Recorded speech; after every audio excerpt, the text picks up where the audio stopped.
माँ मैं शादी करूँगा तो इसी चिड़िया से करूँगा। मुझे ना कुछ पूछना है ना ही कोई बात करनी है। बस फिर क्या था, धूमधाम से बंटी की शादी टुनटुनी से हो जाती है। लेकिन अगले दिन टुनटुनी की आवाज जब घर वाले सुनते हैं तो दंग रह जाते हैं, क्योंकि खुद ही सुन लीजिए। अले अले, इतनी जल्दी सुबह हो गई, मुझे तो नींद आ रही है। टुनटुनी ये कैसे बोल रही हो तुम? ठीक तो हो ना?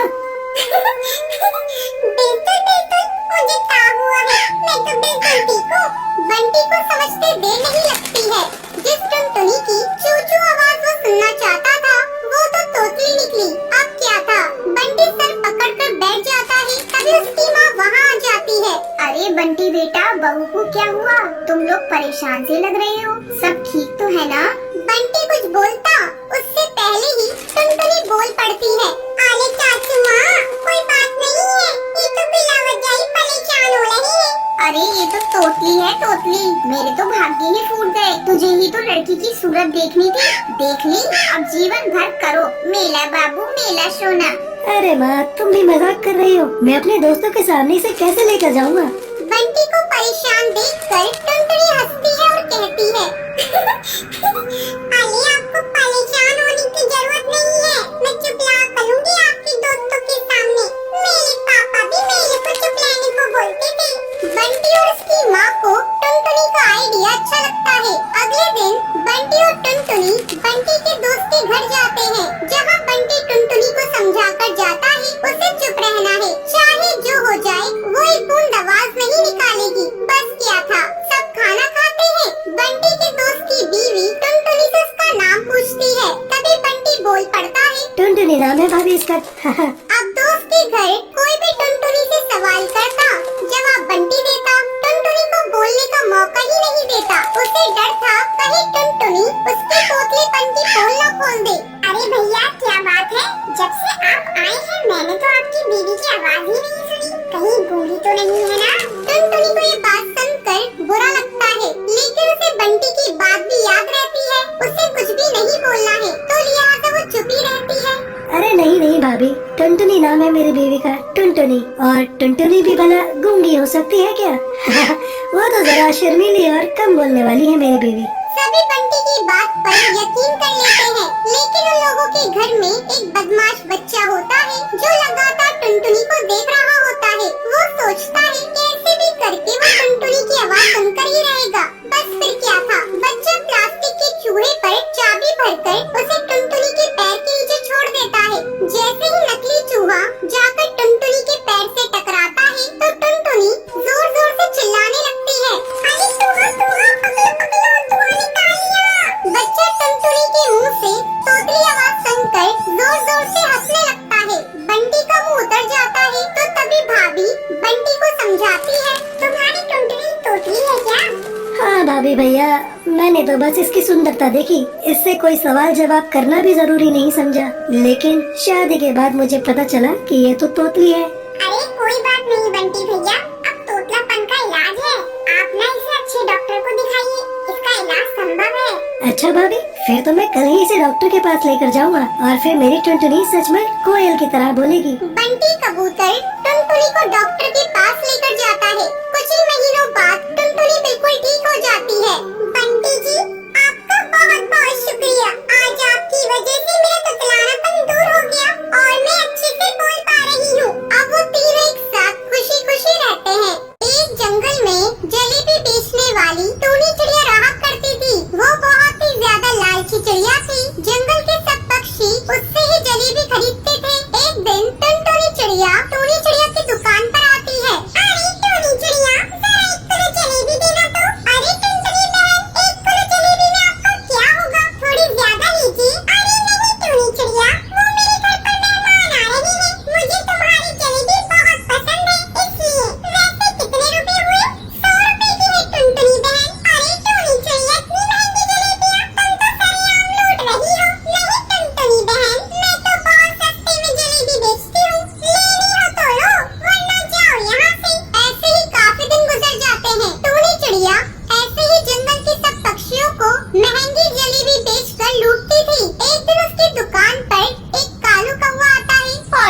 कितनी अच्छी खुशबू आ रही है इन जलेबी की। बहुत मन कर रहा है खाने का, पर मेरे पास पैसे नहीं है। जरा पूछता हूँ इस चिड़िया से कितने की जलेबी बेच रही है। वो टूनी चिड़िया के पास जाता है। अरे टूनी चिड़िया, ये जलेबी कितने की दे रही हो?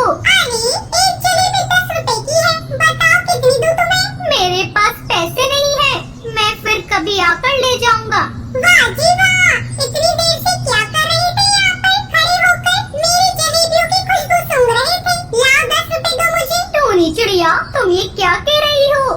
मेरे पास पैसे नहीं है। टूनी चिड़िया कालू कौवे को परेशान करने लगती है। तभी वहाँ पर बबली कबूतरी आती है और 10 रुपए के सिक्कों को खनखनाती है। टूनी चिड़िया, तुम्हें पैसों की खनखनाने की आवाज सुनाई दी? हाँ बबली कबूतरी, मुझे पैसों की खनखनाने की आवाज सुनाई दी। इससे मैं क्या करूँ? टूनी चिड़िया, जैसे तुम कालू कौवे से अपनी जलेबी सूंघने के पैसे मांग रही थी, मैंने ऐसे ही पैसों को खनखनाकर तुम्हें पैसे दे दिए। अब टूनी चिड़िया को अपनी गलती का एहसास हो जाता है और वो आगे से लालच करना छोड़ देती है।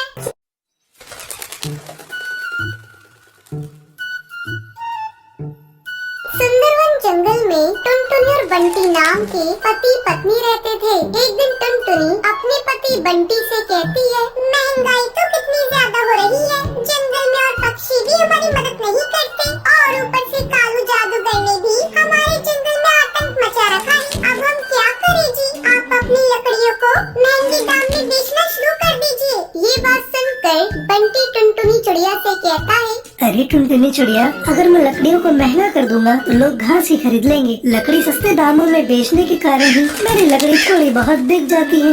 ऐसे ही समय गुजरने लगता है। एक दिन बंटी पेड़ से लकड़ी चुन रहा होता है। तभी पेड़ के अंदर से एक जादुई चिड़िया निकलती है। वो बहुत रो रही होती है। उसे रोता देख बंटी उस चिड़िया को अपने घर ले आता है।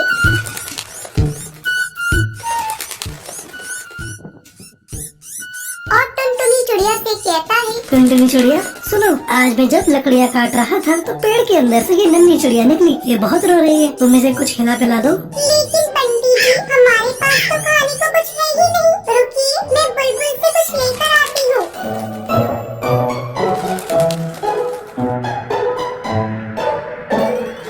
तभी टुनटुनी चिड़िया बुलबुल से चावल दाना लाकर उस चिड़िया को खिला देती है और दाना खाकर वो चिड़िया सो जाती है। अगले दिन, बंटी जी, हम अब इस चिड़िया को मिट्ठू तोता को दे आते हैं, क्योंकि हमारे पास इतने पैसे और दाना नहीं है जो हम इसको पाल सके। ठीक है ठीक है, जब ये उठ जाएगी तो हम इसको मिट्ठू तोता को दे देंगे। थोड़ी देर बाद टुनटुनी इस चिड़िया को जैसे ही उठाती है, उसकी परों में से सोने और हीरे की अशर्फियाँ गिरने लगती हैं। ये देखकर टुनटुनी हैरान हो जाती है और जल्दी से बंटी को बुलाती है। बंटी जी, जल्दी आइए, ये देखिए, इस बच्ची के पंखों में से सोने और हीरे की अशर्फियाँ गिर रही हैं। ये देखकर बंटी टुनटुनी चिड़िया से कहता है, ये चिड़िया तो जादूगरनी है, अब हमारी सारी मुसीबत दूर हो जाएंगी और अब तो हम इसका ध्यान भी अच्छे से रख सकते हैं। ऐसे ही दिन गुजरने लगते हैं। अब बंटी अपना नया कारोबार भी खोल लेता है। बंटी और टुनटुनी चिड़िया मिलकर सबकी मदद भी करने लगते हैं। अब ये खबर कालू जादूगर को पता चल जाती है और वो अपने सिपाहियों से कहता है, सिपाहियों, उस टुनटुनी के घर जाओ और चुपचाप से उस जादुई चिड़िया को चुरा कर हमारे पास लाओ। दोनों सिपाही उस चिड़िया के घर पहुंचते हैं। जब टुनटुनी सो रही होती है, तभी वो चिड़िया को उठा लेते हैं और अपने साथ ले जा रहे होते हैं। तभी वो चिड़िया रोने लगती है। अब चील सिपाही कहता है, अरे ये तो बहुत भारी हो गई है, उससे तो उठाई भी नहीं जा रही। इसका रोना बंद करा वरना ये तो हमें पकड़वा देगी। थोड़ी दूर जाने के बाद वो जादुई चिड़िया और जोर जोर से रोने लगती है। रोने से उस बच्ची का वजन भारी हो जाता है, जिसकी वजह से सिपाही उसे उठा नहीं पाते और वहीं जंगल में छोड़कर चले जाते हैं। अगली सुबह टुनटुनी और बंटी ढूंढते ढूंढते नदी किनारे पहुँचते हैं और उस जादुई बच्ची को अपने घर ले जाते हैं। अब बंटी और टुनटुनी चिड़िया दोनों मिलकर उस बच्ची को जंगल से बहुत दूर ले जाकर खुशी खुशी रहने लगते हैं।